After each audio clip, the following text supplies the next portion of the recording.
Bagabogo Film di sini, gimana kabar kamu hari ini?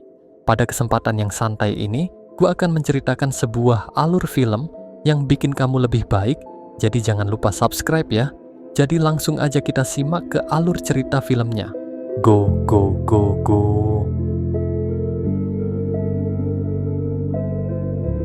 Setelah pertemuan mendadak, Tandy sempat mengira bahwa Tyrone akan membunuhnya. Namun dia tidak mempermasalahkan hal ini karena dia harus melarikan diri dari kejaran polisi. Tyrone juga bersembunyi agar polisi tidak mencurigai keberadaannya di malam itu.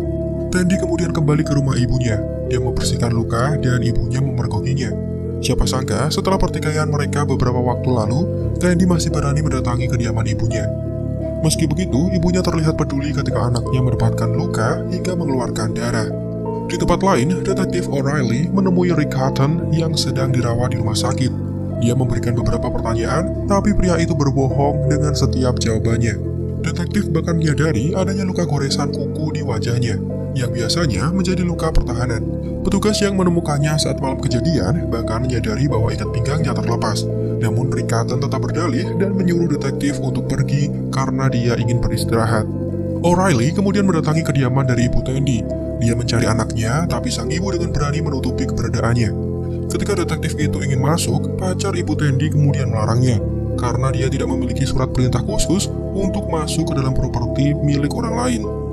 O'Reilly kemudian menjelaskan bahwa dia tidak ingin menangkap putrinya, melainkan ingin melindunginya.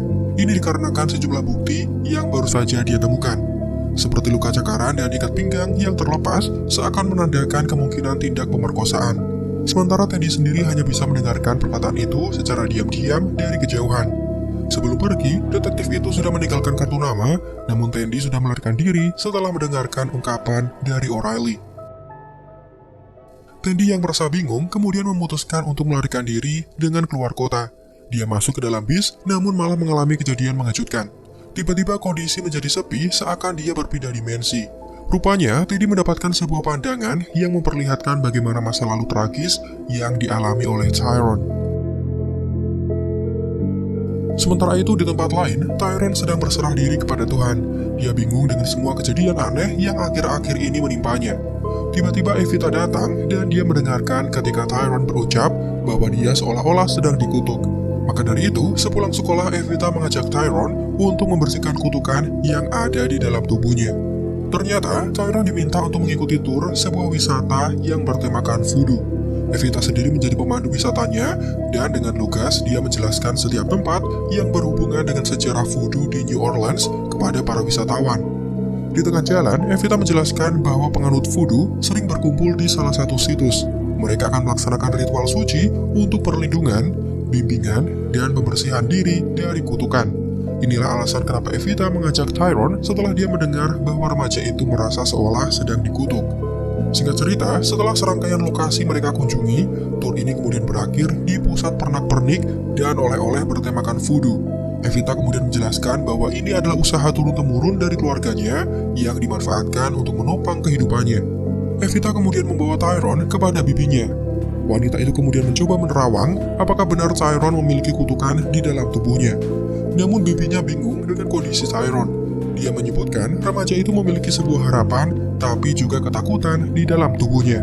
Untuk semakin memperjelas penerawangan, maka Tyrone diminta untuk mandi sebagai sarana ritual penyucian diri untuk memperjelas apa yang sedang dialami. Setelah mendapatkan semua bahan yang diperlukan, Tyrone kembali ke rumahnya secara diam-diam. Evita kemudian membimbingnya untuk berendam setelah menanggalkan semua pakaiannya. Tyrone mulai fokus dengan menutup mata, alam bawah sadarnya mulai bekerja, dan mirip dengan Tandy, dia mendapatkan sebuah pandangan yang serupa. Di sini, baik Tyrone dan Tandy, mereka mendapatkan gambaran bagaimana masa lalu tragis yang masing-masing alami. Dimulai dengan Tandy, dia melihat Tyrone kecil yang sedang bermain basket bersama dengan Billy di sebuah dunia yang sangat cerah. Teman-teman Billy kemudian datang untuk segera melaksanakan rencana pengambilan radio. Tapi Billy memilih bermain bersama dengan adiknya. Hal ini seolah menjadi gambaran bahwa kedekatan Tyrone dan Billy semula berjalan dengan baik sampai ada satu hal yang menyebabkan keduanya harus berpisah. Adegan tersebut kemudian berpindah dengan cepat, memperlihatkan berbagai macam potensi yang akan terjadi jika Tyrone mengeksekusi polisi pembunuh kakaknya. Jika dia menembaknya sampai tewas, maka hal itu juga bisa menewaskan orang tuanya. Dan Tyrone tidak akan selamat dari kejaran polisi. Begitu pula jika dia mencoba semua hal buruk dalam usaha untuk membalaskan dendam dari kematian kakaknya.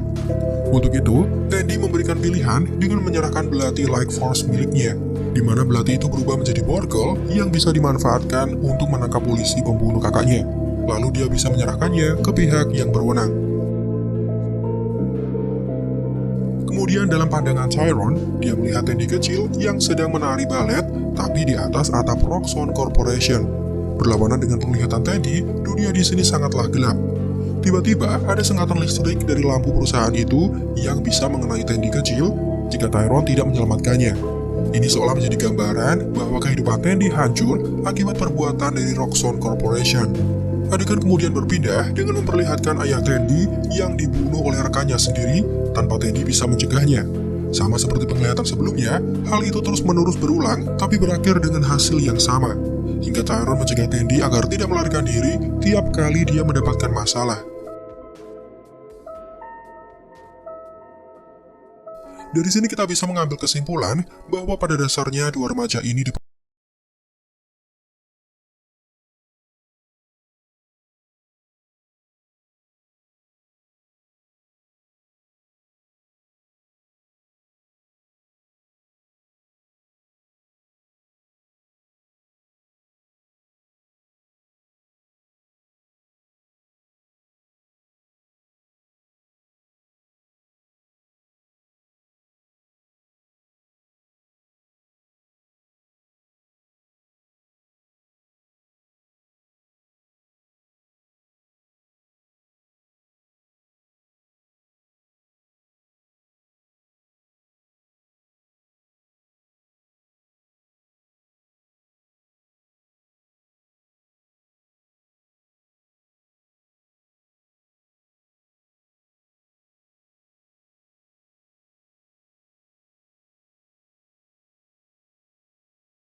ini sebenarnya sempat diperlihatkan beberapa kali hingga akhirnya selesai, seolah menandakan tahap pencarian jati diri yang dialami oleh Tyrone juga selesai dan dia sekarang mulai memahami apa yang sebenarnya terjadi pada dirinya.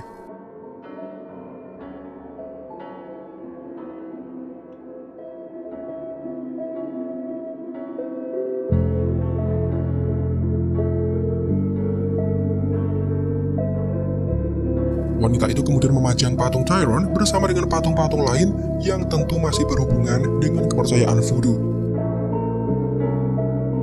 Jadi sekian alur film yang gua bawakan. Semoga kalian terhibur dengan video gua. Dan jangan lupa subscribe untuk info film lainnya di channel Baga Bogo Film. Gua tutup pertemuan hari ini. Terima kasih.